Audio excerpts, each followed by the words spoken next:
The kettlebell sumo deadlift is an amazing starting point for learning the deadlift. So if you've never deadlifted with a barbell before and you're looking to learn, starting with these is great. Even if you're advanced though, throwing these into your workout is an awesome way to take the deadlift and make it a little bit more of like a conditioning exercise. Because generally speaking, with a kettlebell, you're not gonna load the weight as heavy as you would with like a barbell or 2 dumbbells. So you can generally tighten up that form a little bit and do some more reps per set. So what you're gonna do for these, you're gonna set up with the kettlebell directly underneath you. So if you look at me from the side, that kettlebell is underneath me. You can't even really see it past my leg. If I stand here and the kettlebell's in front of me, when I go to lift, it's gonna put a lot of excess stress on the lower back. So I always like to set up or have my clients set up with the kettlebell directly underneath them.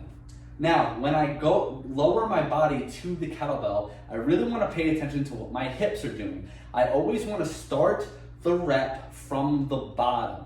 Now, a lot of people make the mistake is because they know the kettlebell's not super heavy. They just kind of haphazardly bend over, pick the weight up, get up here, get settled, and then they start. That's not what you want to do. I want you to lift this kettlebell. This kettlebell is about 40 pounds.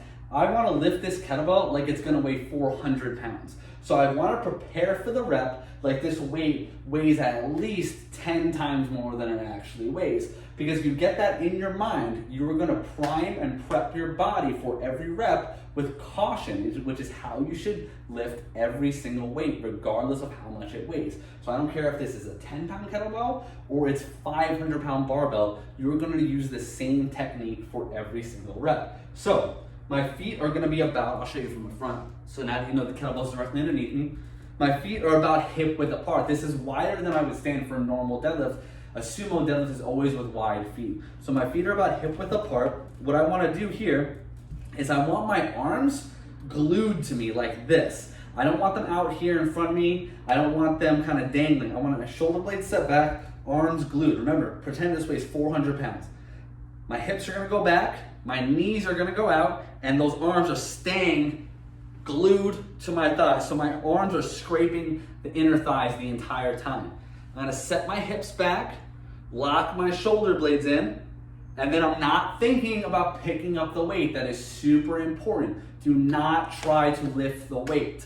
Hold on to the weight with dear life and push the floor away from you.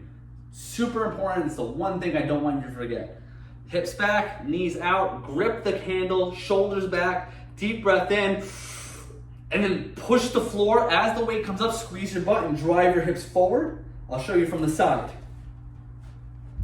Going to the next rep. Hips go back, but those arms stay glued. I'm not having the weight out here. Arms stay glued. Hips go back, knees go out. When that weight touches the floor, drive your feet and squeeze your butt at the top. All the way down, nice and tight. Drive your feet, squeeze your butt at the top.